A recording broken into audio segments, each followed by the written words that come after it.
حضرت عمر رضی اللہ تعالی عنہ کا قول ہے، فرماتے ہیں کہ مجھے اس بات کی پرواہ نہیں ہوتی کہ میری دعا قبول ہو رہی ہے کہ نہیں ہو رہی، مجھے اس کی فکر رہتی ہے کہ دعا مانگنے کی توفیق مل رہی ہے کہ نہیں مل رہی، کیونکہ اللہ جب ناراض ہوتا ہے نا کسی سے، مانگنے کی توفیق چھین لیتا ہے اللہ تعالیٰ، اور مانگنے کی توفیق دی ہوئی، اس کا مطلب اگر ناراض ہے بھی تو اتنا زیادہ نہیں ہے، تھوڑا بہت ہے، وہ تلافی چاہتا ہے کہ آپ کر لو۔ مانگنے کی توفیق ملنا اس کی علامت ہے کہ اللہ اگر ناراض بھی ہے تو بہت زیادہ نہیں روٹھا ہوا، بلکہ اس نے سوری کا آپشن دیا ہوا ہے کہ چلو مانگ کے اپنا منا لو، مجھے کسی بھی طریقے سے راضی کر لو۔ دعا کا اس قدر فائدہ ہوتا ہے انسان کو، اس قدر فائدہ ہوتا ہے، آپ مانگنا شروع کریں، زندگی چینج ہونا شروع ہو جائے گی، آپ کی زندگی میں تبدیلی آنا شروع ہو جائے گی۔ جتنا تعلق اللہ کے ساتھ دعا کے ذریعے بنتا ہے، اتنا تعلق کسی اور چیز سے نہیں بنتا۔ دیکھو کسی سے دوستی کرنا چاہتے ہو، دوستی کا سب سے بہتر طریقہ کیا ہے؟ اس سے گپ شپ شروع کر دو، یہی طریقہ ہے نا بھائی۔ آپ کا دوست کون ہے؟ وہ جس سے آپ کی گپ شپ زیادہ ہوتی ہو، اسی سے دوستی ہوگی نا۔ اب آپ بتا رہے ہیں یہ میرا جگری دوست ہے، بہت پرانا دوست ہے، میں پوچھوں گا آپ سے بھائی یہ دوستی کیسے ہوئی؟ یہ دوستی بھائی ایسے ہوئی کہ میں جس کالج میں پڑھتا تھا وہیں یہ بھی یہی پڑھتا تھا، تو کیا کرتے تھے آپس میں؟ کوئی بات چیت تو تھی؟ بات چیت تو نہیں ہوئی کبھی زندگی میں، تو پھر دوستی کیسے ہو گئی؟ پڑھتے تو بہت سارے لوگ ہیں۔ دوستی کے لیے سب سے پہلی چیز کیا ہے؟ بات چیت۔ دعا میں انسان بات چیت شروع کر دیتا ہے، کس کے ساتھ؟ اللہ کے ساتھ، تو اللہ اور بندے کا کنیکشن مضبوط ہونا شروع ہو جاتا ہے۔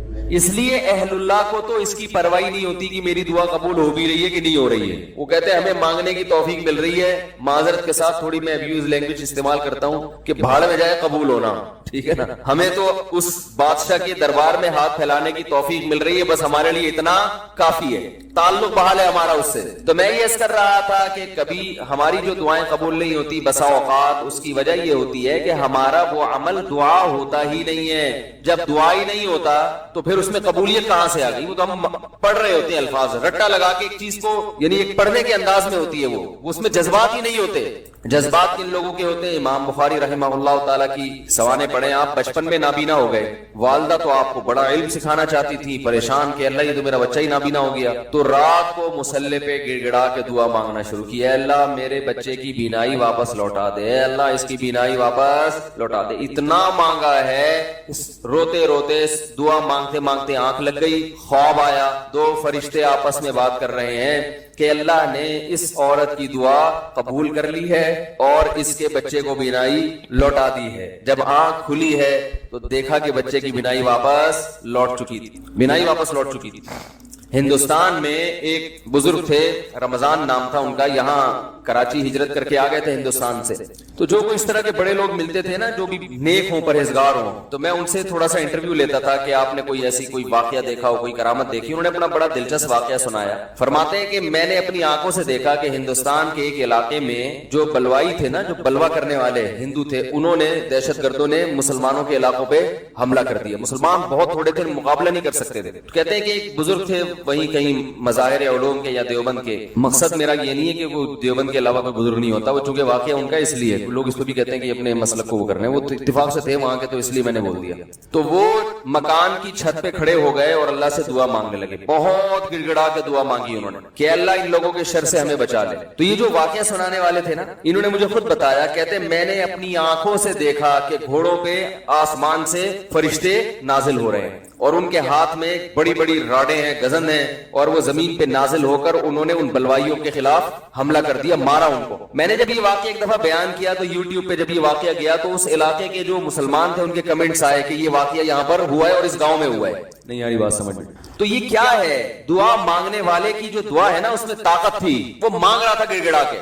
آپ نے دیکھا ہوگا آج کل ہم نماز استسقاء پڑھتے ہیں، بارش پھر بھی نہیں ہوتی، عموماً ایسے ہی چل رہا ہے سسٹم جو چل رہا ہے نا، نماز استسقاء پڑھ رہے ہیں، بارش نہیں ہو رہی ہے، تو اللہ سے اچھی امید رکھتے ہیں کہ قبول ہوتی ہوں گی دعائیں، لیکن پہلے دعائیں نماز استسقاء کی فوراً قبول ہوتی تھی اور ان کا ظاہر بھی قبول ہوتا تھا۔ یہ ہم نے بھی اپنے بڑوں سے بھی سنا، میری دادی نے اللہ ان کی مغفرت کرے خود بتایا، انہوں نے بتایا کہ ہندوستان میں جب بارشیں برسنا ختم ہو جاتی تھی تو مظاہر علوم سے، دیوبند سے علماء کی ایک جماعت نکلتی تھی، سہارنپور سے، اور عورتیں، بچے، مرد، بوڑھے سب ان کے ساتھ نکل کے میدان میں جاتے تھے، خود انہوں نے اپنا واقعہ سنایا. کہہ رہے ہم جاتے تھے میدان میں بوسیدہ کپڑے پہن کے, نماز استسقا میں یہی ہے نا کہ بوسیدہ کپڑے پہن کے جاؤ, اپنے مواشی کو بھی لے کر جاؤ اور شہر سے باہر جاؤ اور دھوپ میں اللہ سے گڑ گڑا کے دعائیں مانگو. تو کہتے ہیں ہم جب جایا کرتے تھے بارش کی دعا مانگنے کے لیے تو اتنا یقین ہوتا تھا کہ بارش ہوگی کہ تمبو ساتھ لے کر جاتے تھے کہ جب بارش ہوگی نا تو وہاں دیگیں پکیں گی اور کھانا کھایا بھی جائے گا, خوشی میں کھلایا بھی جائے گا. تو وہ کھانے کا سامان گھر سے لے کر جایا کرتے تھے. اور انہوں نے بتایا کہ ہم نے خود دیکھا ہے کہ نماز استسقا کے لیے دعائیں ہو رہی ہیں اور آسمان پہ بادل آئے اور بارش برسنا شروع, اور ہم سب کیا کر رہے ہیں, تمبو لگا کے کھانا کھا رہے ہیں خوشی میں. یہ میں نے خود سنا. نمازی تھی ماشاءاللہ, پرہیزگار تھی. مولانا عبد الرحیم رائے پوری رحمۃ اللہ علیہ سے بیعت بھی تھی وہ. یہ اس لیے فضائل سنا رہا ہوں کہ بھائی امید ہے کہ انشاءاللہ جھوٹ نہیں بولا ہوگا انہوں نے. وہ جھوٹ کیوں بولیں گے بھائی, ان کو کوئی پیسے مل رہے تھے. یہاں ہمارے پڑوس میں یہی اسی مسجد میں سامنے ایک ڈاکٹر صاحب رہا کرتے تھے, آپ کو معلوم ہوگا. یہاں ایک ڈاکٹر صاحب رہتے تھے نا سامنے والے گھر میں. ان کے والد صاحب بھی بوڑھے آدمی تھے. اللہ تعالیٰ اگر زندہ ہیں تو اور عمر میں برکت دے, انتقال ہو گیا تو اللہ ان کی مغفرت کرے. میرے سے بڑی گپ شپ تھی ان کی. مجھے بس یہ کہتے تھے آپ اتنے پتلے کیوں ہیں. اب تو میں تھوڑا موٹا ہو گیا تو بہت ہی پتلا تھا. کہہ رہے ہیں آپ مولوی ہو کے اتنے باریک سے کیوں ہیں. وہ ایسی گپ شپ میں مذاق کرتے تھے. تھے جڑے ہوتے ہیں کچھ زندہ دل قسم کے, لاہور کے تھے, پنجاب کے اصل. تو انہوں نے بھی, ان سے بھی گپ شپ ہوتی تھی. انہوں نے بھی ایسے, میں نے ان کو بتایا کہ ہماری دادی سے ہم نے سنا کہ وہاں ہندوستان میں جب جایا کرتے تھے نماز استسقا کے لیے تو بارش ہو جاتی تھی. آپ نے کبھی ایسا دیکھا؟ انہوں نے کہا ہم نے خود اپنی آنکھوں سے دیکھا. انہوں نے اپنے 2 واقعات سنائے. ایک انڈیا کا, وہ انڈیا کے پنجاب سے ان کا تعلق تھا. کہنے لگے کہ ایک مرتبہ بارش رک گئی تو ہم بارش کے لیے یعنی دعا مانگنے کے لیے نماز استسقا کے لیے گھر سے نکلے. سنت یہ ہے کہ نماز استسقا میں آپ ایک تو آبادی سے دور جائیں, نمبر 2 تھوڑے بوسیدہ کپڑے پہن کے جائیں. سب جائیں, بچے بھی جائیں, عورتیں بھی جائیں, مرد بھی جائیں, بوڑھے بھی جائیں, سب لوگ جائیں. اور بہت لمبی دعا مانگی جائے, بہت اطمینان کے ساتھ دعا مانگی جائے. تو کہتے ہیں کہ ہم جب نکل کے جا رہے تھے تو ہندو یہ کہہ رہے تھے یہ موسلے بارش برسانے جا رہے ہیں. ہندوؤں کو اتنا یقین تھا. موسلے کہتے ہیں, موسلی ہندو زیادہ تر موسلے ہی کہتے ہیں مسلمانوں. تو کہہ رہے تھے کہ یہ کیا کرنے جا رہے ہیں, موسلے بارش برسوانے جا رہے ہیں. کہتے ہیں کہ جب گئے دعا مانگی ہے, انتہائی شدید گرمی. آج نماز استسقا بھی ایئر کنڈیشن ہال میں ہوتی ہے. اور توبہ وبا کا تو کوئی تصور ہوتا ہی نہیں ہے کہ گناہوں سے توبہ بھی کرے. وہ تو یہی ہوتا ہے, اللہ میں پھر فلم دیکھوں گا, جیسی بارش ہوگی تو میں کیا دیکھوں گا جا کے. تو گناہ سے تو قرآن کیا کہتا ہے, یا قوم استغفروا ربکم, گناہوں سے معافی مانگو. یرسل السماء علیکم مدرارا, آسمان سے موسلا دھار بارشیں برسائے گا. تو نماز استسقا کا جو کانسیپٹ تھا وہ یہ تھا کہ آپ اللہ سے اپنے تمام گناہوں کی معافی مانگیں. تو گناہوں کی معافی کا تو ہمارے ذہن میں ہی نہیں ہوتا, اور وہ امام پہ ڈال دیتے ہیں جو بیچارہ دعا مانگ رہے ہیں نا کہ اس کی وجہ سے قبول نہیں ہوئی. وہ تو اخلاص سے مانگ رہا ہوتا ہے. مسجد کا امام جو ہے وہ پبلک میں ایسے ایسے ماشاءاللہ بدماشوں کی کثرت ہوتی ہے. کوئی بہن کی وراثت کھا کے بیٹھا ہے, کوئی یتیم کا مال دبا کے بیٹھا ہوا ہے. چلو اب دبا لیا, مال کھا لیا, اب توبہ تو کرنا کہ اللہ میں واپس دے دوں گا. وہ نہیں ہوتا. اللہ میں قحط سے مر جاؤں, بارش نہ ہو کوئی مسئلہ نہیں ہے, میں مر جاؤں گا قحط سے, مگر میں بہن کا پلاٹ واپس بولو بھائی نہیں کروں. تو پھر کہاں بارش ہوگی میرے بھائی. اللہ کہہ رہے تم بدماشی چھوڑنے کے لیے تیار نہیں. تو وہ انہوں نے اپنا واقعہ سنایا کہ ہم گئے, ہم نے دعا مانگی, اور وہ جو ہمارے امام صاحب تھے انڈیا میں, کوئی جالندھر یا کوئی لدھیانہ کا واقعہ ہے, کہہ رہے وہ سردے میں گئے ہیں اور اوپر سے اتنی شدید گرمی تھی کہ وہ ہماری کمر جو ہے نا دھوپ کی وجہ سے ایسا لگ رہا تھا جل جائے گی. مگر امام صاحب جو سردے میں جا کے روئے اور پبلک کو رلایا انہوں نے کہ اللہ جب تک بارش برسے گی نہیں یہاں سے ہم ہلیں گے نہیں. یہ اب دیکھیں جس کو اطمینان ہوگا وہ اتنی دیر تو سردے میں پڑا رہے گا, ورنہ وہ کہے گا یار کچھ ہونے والا تو ہے نہیں, خام خامے کمر جلا کے آ جاؤ. کہہ رہے وہ انہوں نے گڑ گڑائے, وہ ایسا گڑ گڑائے اور کمر ہماری جل جل کے لگ رہا تھا کہ وہ خراب ہی نہ ہو جائے. اور پھر انہوں نے مجھے خود سنایا واقعہ. کہتے ہیں ہم نے دیکھا کچھ دیر ہوئی ہے, اس کے بعد گہرے بادل آئے ہیں اور وہیں بارش برسنا شروع ہو گئی. اور کہہ رہے جب تیز بارشیں ہوئی ہیں تو ہم جب واپس آ رہے تو ہندو ہنس رہے اور کہہ رہے تھے یہ موسلے بارش برسوا کے آ رہے ہیں. ہندوؤں کو بھی یقین ہوتا تھا یہ موسلے بڑے تیز ہیں. آج کا جو موسلا ہے میرے بھائی ہم جیسے نالائقوں پر مشتمل ہے, تو پھر ہم اپنی ذمہ داری پوری نہیں کر رہے. اللہ کہتے تمہیں یقین نہیں ہے, تو پتہ نہیں کیا کر رہا ہے یہاں بیٹھ کے, ادھر توجہ. میں تو دیکھا ہے دعا مانگتے مانگتے نا جیب میں چیک کر رہے ہوتے ہیں کتنے پیسے پڑے ہوئے, 50,000 کا تو ہے نا, وہ خراب تو نہیں ہو. آمین, پھر وہ تھوڑی دیر میں یہاں کو جائے گا, پھر ادھر کو جائے گا.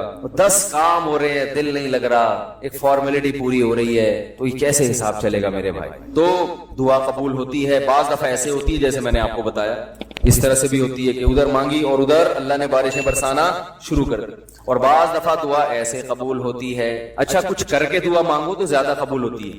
کچھ اللہ کے لیے کیا ہو نا, جیسے حدیث میں آتا ہے 3 آدمی غار میں بند ہو گئے, بڑا زبردست واقعہ ہے وہ حدیث میں. غار میں گئے تھے, اوپر سے پتھر لڑکا اور غار کا منہ بند, اب نکلنے کا راستہ ہی نہیں, اور ان کو کوئی آواز بھی نہیں باہر جا سکتی, فون وون تو ہوتا نہیں تھا پہلے. تو اب ان کو یقین ہو گیا کہ اب ہمارا انجام سوائے موت کے کچھ نہیں, اس میں تڑپ تڑپ کے مرنا ہی اور کچھ نہیں ہوگا. تو تینوں نے کہا کہ بھائی دیکھو, اللہ کو اپنے کسی اچھے عمل کا واسطہ دے کے دعا مانگو. ہم میں سے کسی سے کوئی زندگی میں اچھی نیکی ہوئی ہو جو آپ سمجھتے ہو کہ بہت اچھی نیکی ہے, تو اس نیکی کا اللہ کو واسطہ دے کے دعا مانگی جائے. تو مشہور حدیث ہے, جلدی مکمل کرتا ہوں. ایک نے کہا اللہ میں بکریاں چراتا تھا, گھر آیا, اپنے بچوں کو دودھ پلانے سے پہلے میں نے کہا والدین کو پلاؤں گا. والدین سو گئے تھے تو ساری رات سرہانے ان کے سرہانے کھڑا رہا تھا میں سر کے پاس. ان کو جگاؤں گا بھی نہیں کہ نیند خراب ہو, اور ایسا بھی نہیں ہوگا کہ پہلے بچوں کو پلا دوں, پہلے ماں باپ بعد میں اپنے بچے. پوری رات پیالہ لے کے سر کے کنارے کھڑا رہا, جب صبح اٹھے پھر ان کو پلایا, اٹھا بھی نہیں رہا. والدین کی خدمت کتنی بڑی نیکی ہے دیکھو. اللہم ان کنت فعلت ذلک ابتغاء وجہک فاصرف عنا ما نحن فیہ فاکشف عنا ما نحن فیہ. اے اللہ اگر میں نے یہ تیرے لیے کیا تھا اور تجھے یہ میری نیکی پسند آ گئی ہے, تو آج جس مصیبت میں مبتلا ہے اللہ اس مصیبت سے ہمیں نجات دے دے. کیسی اللہ کی قدرت, وہ پتھر ہلائے اپنی جگہ سے. پتا چلا میرے بھائی, ماں باپ کی خدمت بڑی بڑی چٹانوں کو اپنی جگہ سے ہلا دیتی ہے بغیر کسی وجہ کے.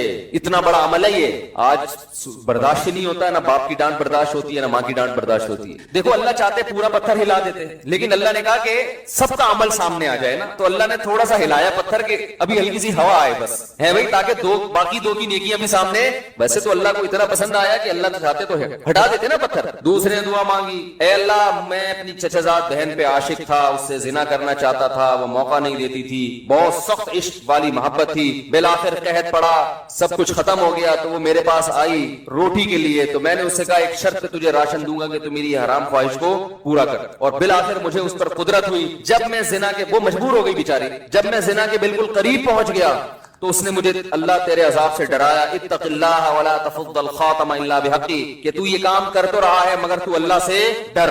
اللہ میں اس حالت میں کہ مجھے اس پر مکمل قدرت ہو چکی تھی اور میں عرصے سے تلاش میں تھا کہ یہ میری دسترس میں آئے, آج جب مجھے موقع ملا اور بالکل قریب پہنچ گیا زنا سے, تو اس نے مجھے کہا اللہ سے ڈر, تو اللہ میں تیرے خوف سے پیچھے ہٹ گیا. ان کنت فعلت ذلک ابتغاء وجہک, اے اللہ صرف تیرے لیے کیا تھا, اگر تو اس عمل کو قبول کرتا ہے تو آج جس مصیبت میں مبتلا ہے اس مصیبت سے ہمیں نجات دے دے. حدیث میں آتا ہے پتھر مزید تھوڑا سا لڑک گیا, اور کیا ہے کہ دھوپ بھی آنا شروع, ہوا بھی, لیکن ابھی نکل نہیں سکتے تھے کیونکہ اللہ تیسرے کا عمل بھی سامنے لانا چاہتا تھا. تیسرے نے کہا اللہ میں فلاں شخص کے پاس مزدوری کیا کرتا تھا, مزدوری چھوڑ کے چلا گیا. ایک مزدور تھا میرے پاس, مزدوری لیے بغیر وہ چلا گیا, تو اس کی جمع پونجی سے میں نے کاروبار کیا, بہت کاروبار بڑھ گیا. بہت عرصے کے بعد وہ آیا تو اس نے کہا میری جو مزدوری تھی دے دو. تو میں نے کہا بھائی تیرے پیسے سے میں نے یہ بزنس کیا, یہ سینکڑوں اونٹ, گائے, بیل, بکریاں, یہ سب تیری ہیں. وہ بھی ایسا نیبو نچوڑ کم بخت ساری چیزیں اٹھا کے لے گیا. وہ اتنی معاملات میں آج کل کون صاف ہوتا ہے کہ بھائی تمہارے پیسوں سے کیا تو لے جاؤ, تو وہ بھی لے گیا, تو میں نے بھی دے دیا. میں نے کہا اللہ میں حرام کا نوالا نہ جائے میرے پیٹ میں, تو اللہ اگر میں نے تیرے لیے کیا تھا تو جس مصیبت میں مبتلا ہوں اس مصیبت سے ہمیں نجات دے دے. حدیث میں آتا ہے پتھر مزید لڑکا ہے, فخرجوا یمشون, بڑے آرام سے باہر نکل گئے. تو دیکھو اس سے پتا چلتا ہے اللہ کے لیے کچھ قربانی دی ہو تو پھر دعائیں ٹھا کر کے قبول ہوتی ہیں. جو لوگ بینک کی ملازمت چھوڑ دیتے ہیں, بڑی قربانی ہے, ان کی دعائیں بہت تیزی سے قبول ہوتی ہیں.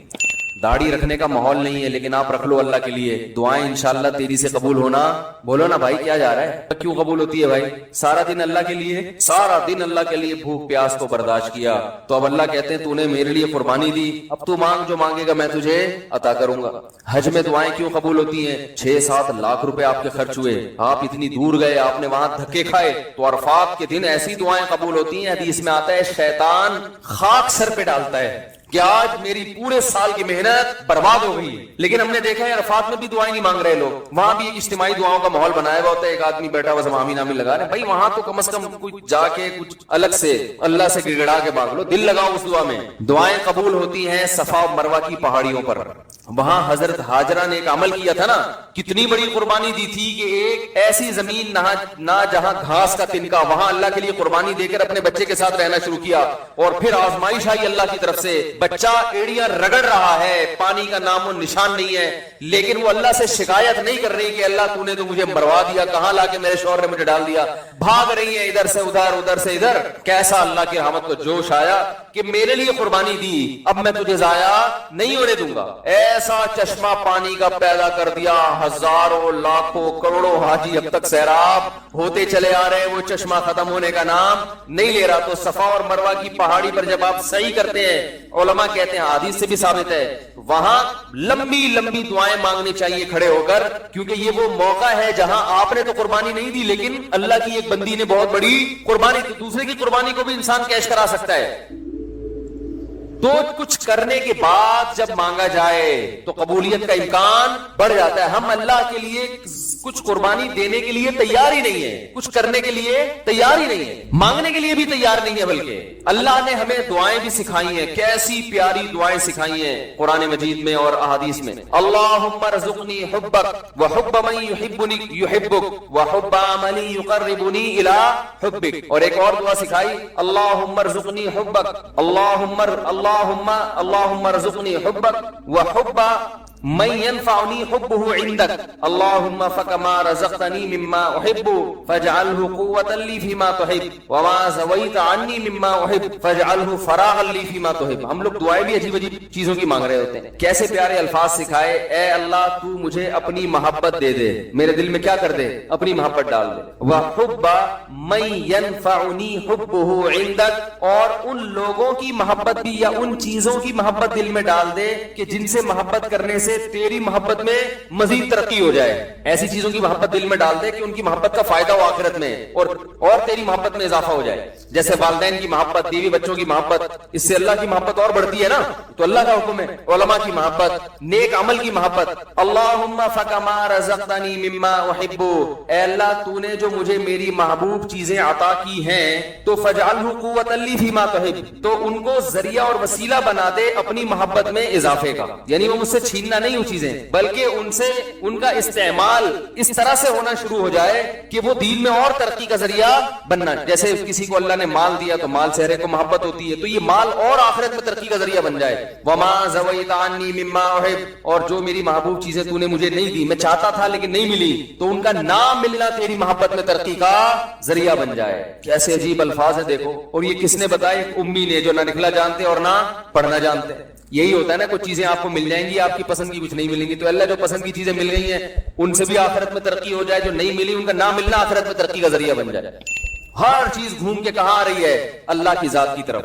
تو بھائی رمضان کی چند گھڑیاں باقی ہیں, کچھ وقت نکال کے اللہ سے گڑ گڑا کے. علماء کہتے ہیں روزانہ 24 گھنٹے میں ایک ٹائم ایسا ہونا چاہیے کہ جس میں آپ روز ایک وقت اللہ سے تفصیل سے گڑ گڑا کے دعا مانگ کے معمول بنائیں اپنا. بات سمجھ میں آ رہی ہے بھائی کہ نہیں آ رہی؟ روزانہ 24 گھنٹے میں کم از کم ایک وقت, وہ سب سے افضل وقت ہے رات کا آخری حصہ. اگر اس ٹائم نہ ہو سکے تو جو وقت آپ کو ملے, لیکن مانگنا ضرور ہے. اور یہ یقین کر لینا ہے کہ جس کے سامنے ہاتھ پھیلا رہے ہیں وہ محروم نہیں کرتا. نبی صلی اللہ علیہ وسلم نے فرمایا, ان اللہ لا یستحیی, اللہ تعالیٰ کو اس سے حیا آتی ہے, ان یردہما خائبین, کہ جب کوئی بندہ اس کے سامنے ہاتھ پھیلائے تو اللہ اس کو خائب و خاسر واپس لوٹائے. اس بات سے اللہ کو حیا آتی ہے. تو وہ قبول ہوگی, یا تو اللہ وہی چیز عطا کر دیں گے, یا اللہ تعالیٰ اس کا کوئی نعم البدل عطا کر دیتے ہیں. وہ نعم البدل عطا ہوتا ہے تو آپ کو وہ چیز نظر نہیں آ رہی ہوتی, نعم البدل تو آپ سمجھتے ہی نہیں کہ نعم البدل ہے. اور بعض دفعہ اللہ ایسا کرتے ہیں کہ جو چیز آپ مانگ رہے ہیں وہ نہیں ملتی,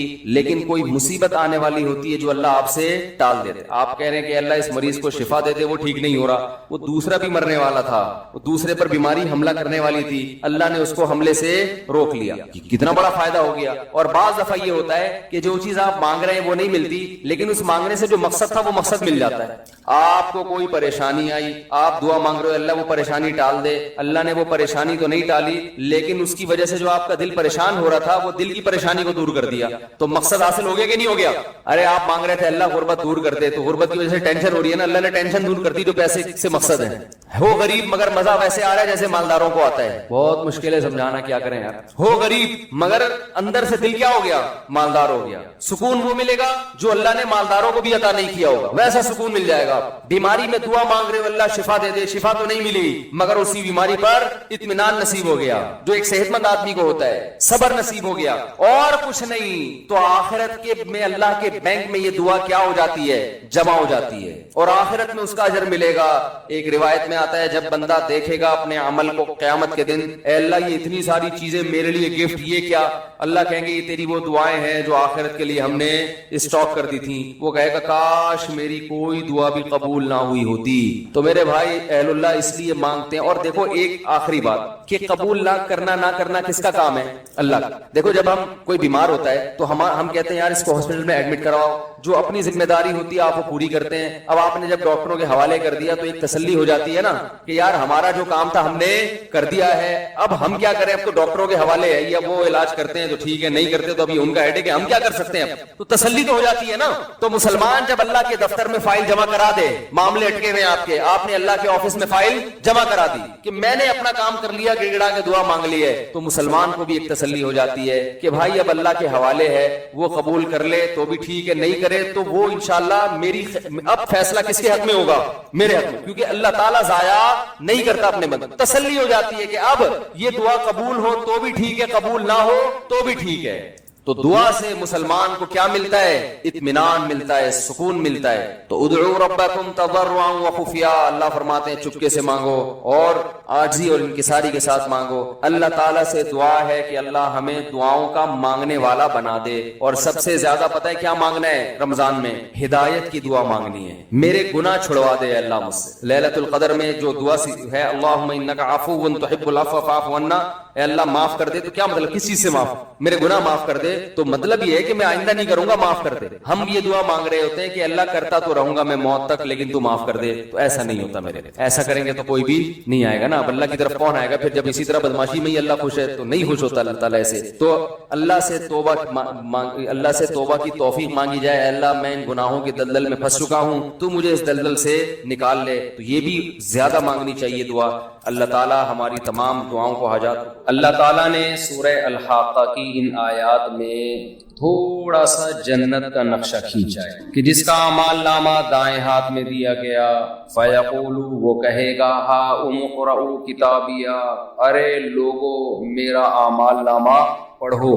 خوش ہوگا بہت زیادہ. انی ظننت انی ملاق حسابیہ, مجھے یقین تھا کہ ایک دن میرے عمل کا بدلہ مجھے ملنے والا ہے. فَهُوَ فِي عِيشَةٍ رَاضِيَةٍ, اللہ کہتے ہیں وہ ایسے عیش میں ہوگا کہ وہ زندگی اس سے خوش ہوگی.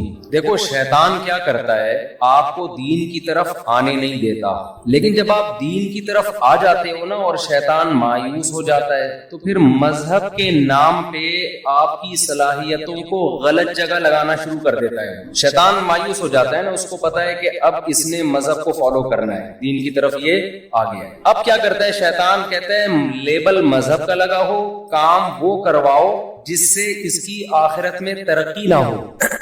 شیطان کا ہدف کیا ہے؟ شیطان کا ہدف ہے انسان کو جنت میں جانے سے روک دینا. سمجھ رہے ہو, یہ اس کا ٹارگٹ ہے. شیطان کا جو پلاننگ کرتا ہے نا وہ ہماری طرح بے وقوف نہیں ہے کہ ہمیں منزل کا پتہ ہی نہیں ہے اور پلاننگ کرتے چلے جا رہے ہیں. جس آدمی کو یہی نہ پتا ہو کہ میری منزل کیا ہے, میں نے جانا کدھر ہے, تو وہ سفر کی پلاننگ کر سکتا ہے؟ کوئی بھی پلاننگ نہیں ہوگی. پلاننگ ہمیشہ ٹارگٹ ہوتا ہے, کوئی جس کو اچیو کرنا ہے اس کے لیے پھر دماغ لڑایا جاتا ہے, بیٹھا جاتا ہے یار اب میں نے کیا کرنا ہے. آپ کا ایک ہدف ہے, آپ نے باکسنگ کا مقابلہ جیتنا ہے, تو اس کے لیے آپ پلاننگ کرو گے, بیٹھو گے یار روزانہ ذرا میں پریکٹس کروں, مکے لگاؤں گورا بھر کے, اتنے پروٹین روزانہ میں نے لینے ہیں, ایسے کرنا ہے ویسے کرنا ہے. آپ کو پتا ہوگا نا, اس میں کنفیوژن نہیں ہوگی کہ میں نے کرنا کیا ہے. لیکن آپ کو پتہ ہی نہیں میں نے اچھا باکسر بننا ہے, میں نے اچھا باڈی بلڈر بننا ہے, میں نے اچھا تاجر بننا ہے, میں نے اچھا ڈاکٹر بننا ہے, پتہ ہی نہیں. تو پلاننگ کرو گے. اب آپ پلاننگ کر رہے ہیں نا, کوئی پوچھ رہا ہے کس چیز کی پلاننگ ہو رہی ہے, آج کاپی پینسل لے کے بیٹھے ہوئے ہو, اپنا اسکیجول لکھ رہے ہو, تو آخر تمہارے ذہن میں کیا ہے؟ کہہ رہے ہیں ذہن میں تو کچھ بھی نہیں ہے, ویسے ہی پلاننگ کر رہا ہوں میں. تو کہے گا پہلے کھوپڑی کا علاج کراؤ, اس کے بعد جا کے پہلے تو آپ اپنے دماغ کو درست کرنے کی پلاننگ کرو. تو جس کا سامنے کوئی ہدف نہیں ہوتا وہ اگر پلاننگ کر کے بیٹھ جائے تو وہ بھی دنیا کا بہت بڑا بے وقوف. ایسا ہی ہے نا. اور اس سے بڑا بے وقوف وہ ہے جس کا ہدف کچھ اور ہے, پلاننگ کسی اور چیز کی کر رہا ہے. کیا خیال ہے؟ آپ نے بننا ہے ڈاکٹر، اچھا ڈاکٹر بننا ہے، یہ آپ کا ہدف ہے کہ میں پاکستان کا بہترین سرجن بنوں گا۔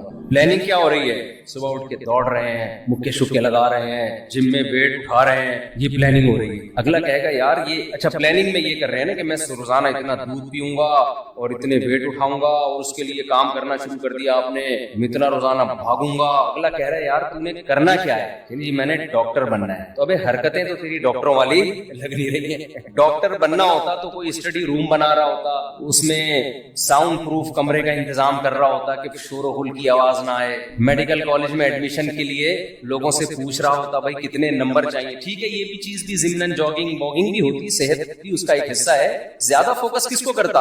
ایجوکیشن کو فوکس کرتا۔ وہ ہے نا ایک آدمی کے پاس ایک شخص آیا بقرعید کا بکرا بیچنے کے لیے۔ اب یہ جو دلال ہوتے ہیں نا یہ اپنی چیز کی ایسی خوبیاں بیان کرتے ہیں کہ یہ بھول جاتے ہیں کہ ہم نے اتنا غلو کر دیا ہے کہ کچھ اور بنا دیا ہے۔ تو وہ کہنے لگا یہ جو بکرا ہے نا ایسا بکرا ہے کہ آپ گوشت کی بوٹی پھینکو یہ جھپک کے پکڑے گا جا اور ایسے جھپٹ کے حملہ کرتا ہے، ایسے یوں کرتا ہے، کلابازیاں کھاتا ہے۔ اس نے کہا یار بیچنے تو بکرا آیا ہے، اس کے جو اوصاف بیان کر رہا ہے اس سے یہ کتا لگ رہا ہے مجھے، صفت جو بیان کر رہا ہے وہ کتوں کی بیان کر رہا ہے اور بیچنے کی بات کس کی کر رہا ہے؟ بکرے کی۔ اب وہ پھنس گیا بیچارہ، تو کہتا ہے اصل میں اس کا کتوں کے ساتھ اٹھنا بیٹھنا زیادہ ہے، کچھ کوالٹیز اس میں کتوں کی بھی آ گئی۔ تو پلاننگ آپ کا ہدف یہ ہے کہ ڈاکٹر بننا ہے اور پلاننگ کر رہے ہو بورا لٹکا کے اس پہ روزانہ اس کو کیا کر رہے ہو؟ مکے مار رہے ہو، ایسا ہی ہے نا؟ تو یہ بھی بہت بڑا بے وقوف ہے۔ ہماری قوم کے ساتھ تو بڑا مسئلہ یہی ہے کہ اس کو پتہ ہی نہیں ہم نے کرنا کیا ہے فیوچر میں، لیکن پلاننگ سارے کر رہے ہوں گے۔ صبح سے دیکھو ایسے سارے افلاطون بنے ہوئے ہوں گے نا بیٹھ کے، آج یہ کرنا ہے آج وہ کرنا ہے۔ کیوں کرنا ہے بھائی تم نے یہ آج کیا؟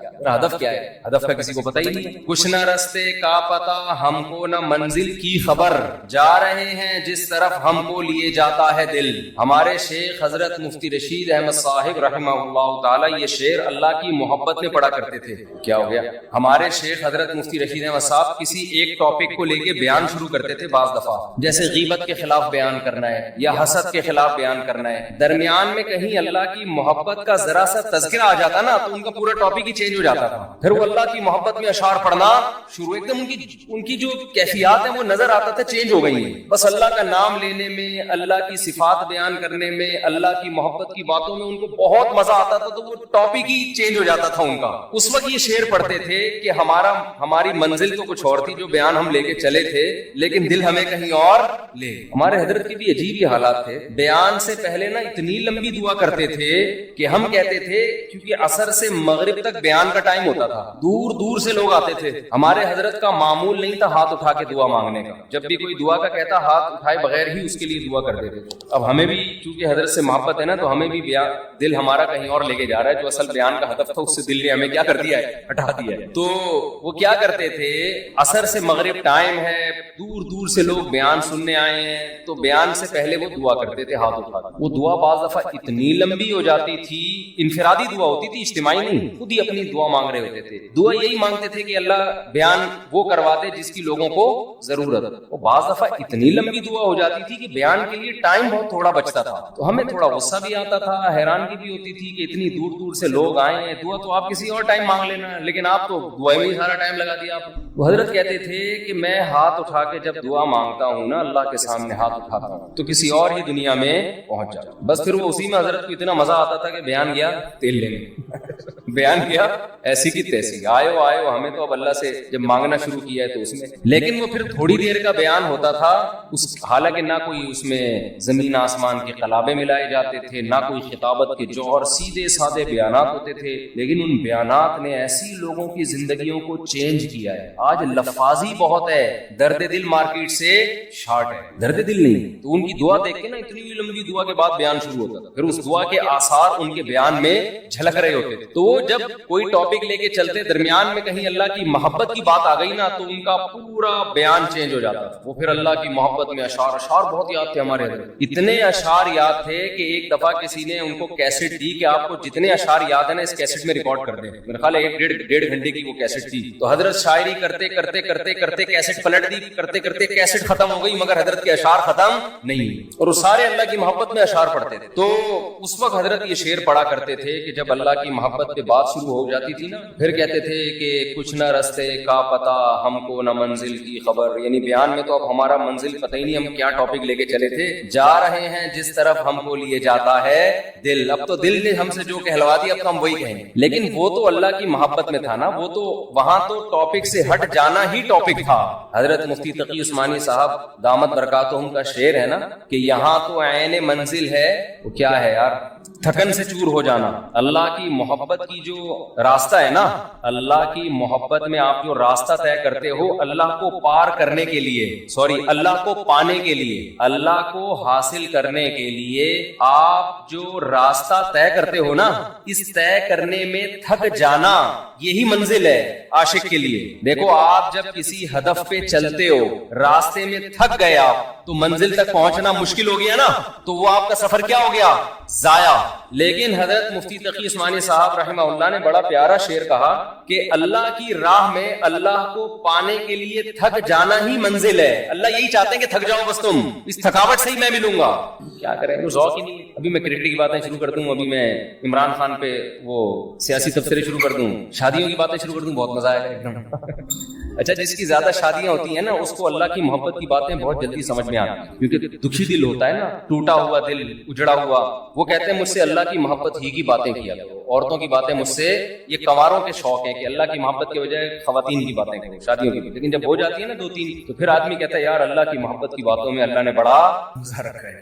یہ بھی ایک فائدہ ہے. مجھے تو شاعری کا زیادہ ذوق نہیں ہے تو مجھے پورے شعر یاد نہیں رہے. ایک اور شعر پڑھتے تھے, بس ایک بجلی سی پہلے کوندی پھر آگے کی کچھ خبر نہیں ہے, مگر جو پہلو کو دیکھتا ہوں تو دل نہیں ہے جگر نہیں. یعنی اللہ کی محبت میں ہم دل کی گواہ بیٹھے اور جگر, پہلو کو دیکھ رہے تو نہ دل نظر آ رہا ہے ہمیں, نہ جگر نظر آ رہا ہے. تو محبت کے اصول تو کچھ اور ہوتے ہیں نا, اس میں تھوڑی انسان پابند ہوتا ہے. آپ نے اپنی محبوبہ کو ٹائم دیا 10 منٹ کا ملاقات کا, تو ایسا تھوڑی ہوگا آپ اینڈ ٹائم پہ پہنچے, ٹھیک اسٹاپ واچ لگا کے 10 منٹ کی میٹنگ ہوئی, اچھا جی میٹنگ برخاست, ہمارا آپس کی میٹنگ 10 منٹ کی طے ہوئی تھی, چلتے ہیں, آپ اپنا خیال رکھیے گا, مجھے بھی میرا بھی رکشا کھڑا ہوا انتظار کر. ایسے ہوتا ہے وہاں تو ٹائم ویسٹنگ ہی کیا ہے, مطلوب ہے وقت کا ضائع کرنا ہی عاشق کے لیے, کہ ٹائم ویسٹ کرو, ہمارے اس لیے.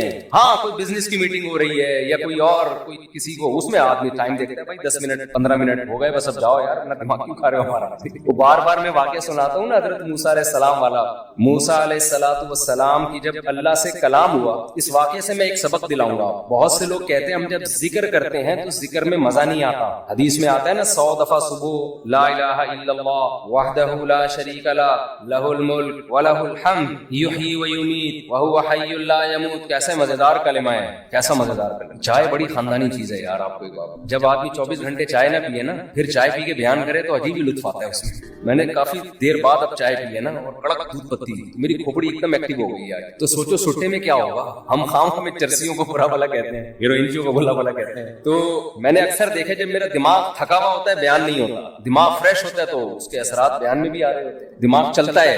میں ابھی نا کڑک سی دودھ پتی نہیں پینی چاہیے, عادت خراب کر دی نا ہم نے. تو کیا کہہ رہا تھا یار میں, حضرت موسیٰ علیہ السلام کے واقعے سے میں ایک سبق دلاؤں گا. بہت سے لوگوں کو اشکال ہوتا ہے کہ یہ جو ذکر اللہ ہے نا, معاذ اللہ یہ ٹائم ویسٹنگ ہے. نہ ہم کوئی ترقی کر رہے ہیں اس میں, نہ ہم انسانیت کی خدمت کر رہے ہیں. اب آپ جتنا دیر ذکر میں لگاتے ہو, یہ لا الہ الا اللہ کی تسبیح کتنی مزیدار ہے. لا الہ الا اللہ وحدہ لا شریک لہ لہ الملک ولہ الحمد. بعض روایات میں یحیی و یمیت بھی ہے, بعض میں اس کے بغیر بھی ہے. یحیی و یمیت وہو حی لا یموت وہو علی کل شیء قدیر.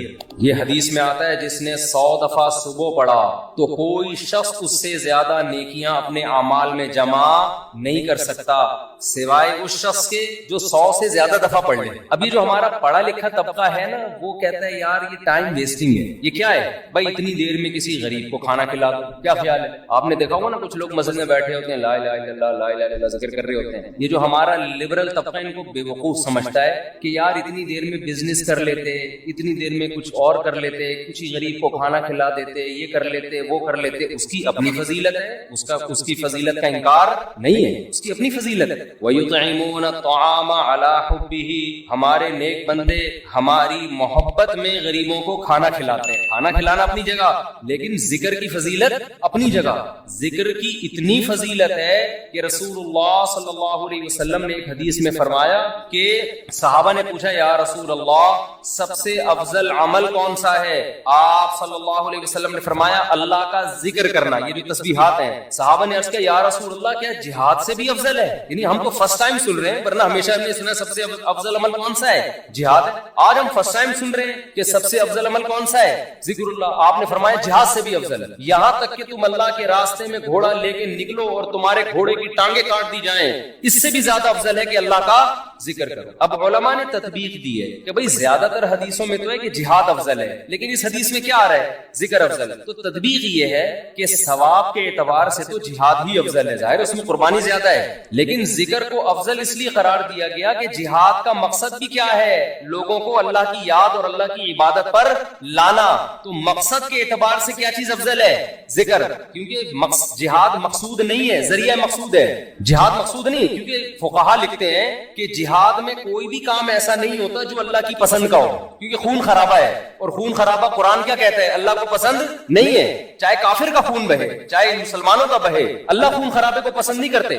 لیکن اس لیے خون خرابہ پسند کیا جا رہا ہے کہ اگر یہ نہیں ہوگا تو تمہارا خون خرابہ ہو جائے گا, پھر صحیح ہے نا, کفر غالب آ جائے گا اور فساد زنا پھیلا دے گا, دنیا میں برائی پھیلا دے گا. اس کی مثال ایسے, آپ کی باڈی میں کوئی کانٹ چھانٹ کرے اچھا کام ہے, لیکن جب گھوڑا نکل آتا ہے تو وہ پھیل نہ جائے, کینسر نہ بن جائے, تو بالآخر اس کو آپریٹ کر کے نکالنا پڑتا ہے. گردہ نکال دیتے ہیں ڈاکٹر.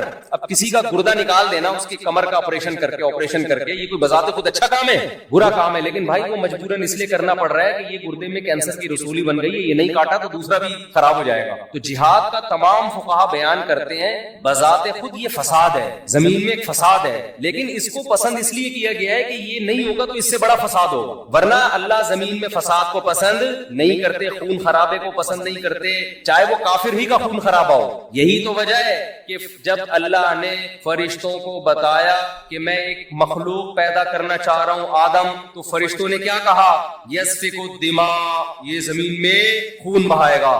فرشتے جانتے تھے کہ خون بہانا اللہ کو پسند نہیں ہے, ورنہ فرشتے یہ اعتراض تھوڑی کرتے, بلکہ فرشتے یہ بتاتے کہ اللہ یہ جہاد کرے گا, خون بہائے گا. دو اور ایسے آدم ہونے چاہیے. کیا خیال ہے؟ فرشتوں نے کہا وَيَسْفِكُ الدِّمَاء, یہ بم بنائے گا, ایک دوسرے کو مارے گا, میزائل بنا کے مارے گا, ابھی نندن کو چائے پلا کے واپس بھیجے گا, یہ بڑی تباہیاں پھیلائے گا دنیا میں. تو اللہ میاں نے اس کا فرشتوں کا جواب نہیں دیا کہ اچھا ہے نا خون بہائے گا تو صحیح ہے نا, نہ یہ نہیں کہا. اللہ نے کہا اعلم ما لا تعلمون, ٹھیک ہے تم نے اس کی ایک بیڈ کوالٹی بیان کی ہے کہ خون بہائے گا, لیکن اس کی کچھ اچھی گڈ کوالٹیز بھی ہیں, وہ تم نہیں جانتے. تو اس سے صاف پتہ چلتا ہے اللہ زمین میں خون خرابے کو پسند نہیں کرتے, مجبوری ہے. تو اس لیے نبی نے ذکر کو افضل قرار دیا کہ جہاد سے مقصد کیا ہے؟ اللہ کا نظام اور اللہ کی محبت لوگوں کے دلوں میں آئے, لوگ اللہ کو یاد کریں. تو مقصد کے اعتبار سے ذکر کی فضیلت ہے جہاد پر, ثواب کے اعتبار سے کس کی فضیلت ہے؟ جہاد کی فضیلت. ظاہر ہے وہ ذکر کرنے والے کا کیا جا رہا ہے, لیکن جہاد میں تو آپ کے خون بہتا ہے, آپ کا بہت بڑی قربانی دینی پڑتی ہے. تو اب میں عرض کر رہا تھا کہ ہمارا جو لبرل طبقہ ہے نا, جو خوش قسم کے لوگ ہوتے ہیں, جو بڑے آج کل براڈ مائنڈڈ بنے پھرتے ہیں, اسلام کے فلسفیانہ انداز سے آپ ان سے بڑی لمبی چوڑی تقریریں کروا لیں, لیکن اللہ کا ذکر نہیں کرتے. اور نہ کرنا تو چلو اتنا بڑا جرم نہیں ہے, جو ذکر کر رہا اس کو کیا سمجھتے ہیں؟ بے وقوف. کیا بھائی یہ فلاں بزرگ سے بیعت ہے اور ان کی وہاں بیٹھا ہوتا ہے مسجد میں صبح صبح, انہوں نے بولا یہ اللہ اللہ کیا کرو تو بیٹھ کے اللہ اللہ کر رہا ہو, یہ کسی حدیث میں پڑھ لیا یہ ذکر کرنا. اچھا, اپنے کاموں کو بنانے کے لیے وظیفے پڑھنے والے مارکیٹ میں بہت, آپ کہیں دیکھے ہو نا اللہ اللہ کر رہا ہے تو سمجھ لو اس کی شادی نہیں ہو رہی, کسی نے اس کو شادی کا وظیفہ بتایا ہے. ایسے نیک مارکیٹ میں شارٹ ہیں جو اللہ اللہ کر رہے ہیں صرف اللہ کو یاد کرنے کے, ایسے نیک مارکیٹ میں کیا ہے؟ شارٹ چل رہے. تو ایسے نیک لوگوں کو لوگ بے وقوف بھی سمجھتے ہیں کہ ٹائم ویسٹنگ, یہ کر لیتے یہ کر لیتے یہ کر لیتے. ہم نے اپنے اکابر کو دیکھا ہے جنہوں نے بڑے بڑے کام کیے, لیکن آپ ان کے ذکر کی ڈیٹیل میں جائیں تو ایسا لگتا ہے یار یہ تو اتنا ٹائم یہ ذکر اللہ میں گزارتے تھے, ان کے پاس باقی کاموں کے لیے ٹائم کب بچتا تھا, لیکن باقی کام بھی انہوں نے بہت کیے. تو یہ جو لبرل طبقہ ہے نا ہمارا, ان کو یہ صوفی ٹائپ کے لوگ جو اللہ اللہ کر رہے ہیں تسبیح پکڑ کے یا ویسے ہی, ان کو یہ برے لگتے ہیں کہ ٹائم ویسٹ کر رہے ہیں. لیکن بات یہ ہے کہ جب انسان کو کسی سے محبت ہوتی ہے تو محبوب کی یاد میں ٹائم ویسٹ کرنا یہ اس کو ٹائم کی ویسٹنگ لگتا نہیں ہے. یہی تو منزل ہے بھائی, ہم پیدا ہی اللہ کے لیے ہوئے ہیں, ہو جائے اللہ کی یاد میں ٹائم ویسٹ, سبحان اللہ, اور کیا چاہیے. جانا کس کے پاس ہے؟ ہم نے اللہ کے پاس جانا ہے. تو ٹائم بچانا کہتے کس کو ہیں؟ میری یہ سمجھ میں نہیں آتا. ایک صاحب مجھ سے الجھ گئے کہ اتنا ٹائم ویسٹ کر رہے ہیں. میں نے کہا ویسٹنگ آف ٹائم کی ڈیفینیشن کیا ہے؟ کیا ڈیفینیشن ہے اس کی؟ یہ بہت امپورٹنٹ سوال ہے. دیکھو گورے کا معیار الگ ہے ٹائم ویسٹ کرنے کے بارے میں, مسلمان کا معیار الگ ہونا چاہیے. جب آپ منزل متعین کر لیتے ہیں نا تو اس منزل کی طرف جو بھی راستہ آپ کو لے کے جائے گا اس میں ٹائم کھپانا ٹائم ویسٹنگ نہیں ہے. اور جو کام آپ کو اس منزل سے ہٹا رہا ہے چاہے دیکھنے میں وہ کتنا قیمتی کام لگے لیکن اسلام اس کو ٹائم ویسٹنگ کہتا ہے. مثال وہی میں ڈاکٹر اور باکسر والی لے آتا ہوں. آپ کا ہدف تھا ڈاکٹر بننا, صبح شام آپ کیا کر رہے ہو؟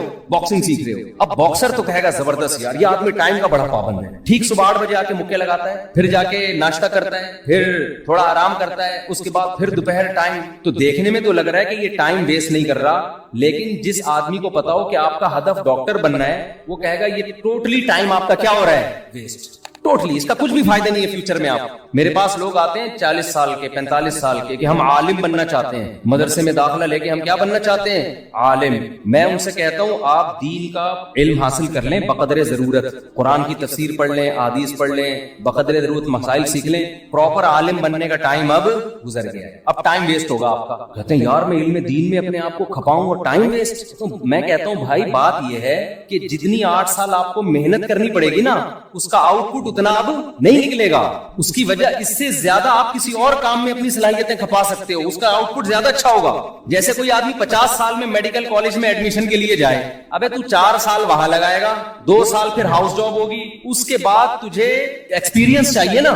ایکسپیرینس کے لیے 15 20 30 سال کے بعد جا کے انسان ڈاکٹر بنتا ہے. جو لوگ کہتے ہیں ہاں یہ کیا ہے اسپیشلسٹ ہے یا واقعی ایک تجربے کار ڈاکٹر ہے, اس وقت تو آپ کا اننا للہ ہو چکا ہوگا یا آپ اتنے بوڑھے ہو چکے ہوگے کہ کام کرنے کا ٹائم ہی نہیں ملے گا. آج جو علماء آپ کو کام کرتے نظر آ رہے ہیں نا یہ وہ تھے جو 18 سال کی عمر میں فارغ ہو چکے تھے, پھر انہوں نے تدریس کی. میں اپنی مثال دے دیتا ہوں آپ کو, شو مارنے کے لیے نہیں, کیونکہ یوٹیوب پہ نا میرے بارے میں بہت سا لوگوں نے پٹانگ چیزیں بھی شائع کی ہوئی ہیں کہ یہ لطیفوں کے علاوہ اس بیچارے کو کچھ نہیں آتا, اس کے بیان میں حوالے نہیں ہوتے. تو شو مارنے کے لیے نہیں, انسان جب کوئی کام کر رہا ہوتا ہے تو اپنا انٹروڈکشن تو کروا دیتا ہے نا. آپ کسی ڈاکٹر کے پاس جاتے ہیں کہ میں اپنا کڈنی کا علاج کرنا چاہتا ہوں آپ سے, آپ کڈنی کے اسپیشلسٹ ہیں, تو ڈاکٹر کی ذمہ داری ہے نا کہ وہ ثابت کرے کہ ہاں جی میں کڈنی کا اسپیشلسٹ. آپ اس سے پوچھ رہے ہیں کہ آپ کڈنی کے اسپیشلسٹ ہیں, میں آپ سے علاج کروں گا, تو آپ کے پاس کیا دلیل ہے؟ ڈاکٹر تواضع میں, ارے ہم تو خادم ہیں, ہم کہاں میں کیا کڈنی کا پتا, ہم تو جاہل ہیں. تواضع میں آ گیا نا ڈاکٹر, ارے کڈنی کیا ہوتا ہے مجھے تو یہی نہیں پتا, کڈنی کی اسپیلنگ کیا ہے, میں کوئی سڈنی سے تھوڑی آیا ہوں جو مجھے کڈنی کا پتا ہو. تو ایسے موقع پہ اپنی جو کوالیفیکیشن ہے یا جو بھی آپ کے اندر ایبلٹی ہے اس کو شو کرنا یہ کوئی تواضع کے خلاف نہیں. ہاں اس میں میں نہیں کہتا کہ میں عالم ہوں, لیکن میں عام لوگوں سے کہتا ہوں کہ بھائی ٹوٹا پھوٹا آپ سے زیادہ اللہ نے علم دے دیا, باقی بڑے بڑے علماء کے مقابلے میں تو ہم. ایک صاحب نے مجھے کہا نا کہ آپ اگر عالم ہیں, آپ کو قرآن و حدیث اگر آتا ہے تو امام ابو حنیفہ کی تقلید کیوں کرتے ہو؟ آپ کو تو خود آتا ہے قرآن و سنت, اور اگر آپ کو نہیں آتا تو آپ جاہل ہو, پھر بیان کیوں کر رہے ہو لوگوں میں؟ سمجھ میں نہیں آئی بات. کہا کہ ہم آپ کے مقابلے میں جاہل نہیں ہیں, آپ کے مقابلے میں عالم ہیں, ابو حنیفہ کے مقابلے میں جاہل ہیں. صحیح ہے نا, قرآن حدیث ہمیں آتا ہے اتنا نہیں جتنا امام ابو حنیفہ کو آتا تھا, لیکن اس سے زیادہ آتا ہے جتنا آپ کو آتا ہے. انصاف سے میں نے کہا تو ایک ٹائم ہوتا ہے نا انسان کا. تو میں جلدی جلدی بتا دیتا ہوں, میں نے 8 سال دارالفتاء والارشاد میں درس نظامی کیا ہے. اس میں ہم یہ جو کہتے ہیں نا فقہ پڑھتے رہتے ہیں, یہ غلط ہے. حدیث فقہ ساتھ ساتھ چلتی ہے. سب سے پہلے ہمارے مدارس میں یہ وہ اچھا موضوع سے ہم ہٹ رہے ہیں, جلدی سے مختصر بیان کر دوں گا میں تاکہ موضوع اتنا دلچسپ موضوع چل رہا تھا وہ بیچ میں گڑبڑ نہ ہو. تو ہمارے ہاں دینی مدارس میں سب سے پہلے جو چیز پڑھائی جاتی ہے وہ عربی گرامر ہے, کیونکہ ہمارے جتنے علوم ہیں وہ عربی میں ہیں, وہ اردو میں نہیں ہے. آج بہت سارے یوٹیوب پہ مشہور اسکالرز ایسے ہیں ان کو عربی عبارت پڑھنا نہیں آتی, عربی حدیثوں کے ترجمے کم وقت غلط کر رہے ہوتے ہیں اور اپنے آپ کو بہت بڑے محقق بتا رہے ہوتے ہیں کہ ہم کیا ہیں, قرآن و حدیث کے بہت بڑے محقق ہیں. کم وقتوں کو عربی نہیں پڑھنی آتی اور لوگ ان کو کہہ رہے ہوتے ہیں یہ ہیں اسکالرز. آپ ایک ڈاکٹر جس کو میڈیکل سائنس کی انگلش کتابیں پڑھنی نہ آتی وہ ڈاکٹر بن سکتا ہے؟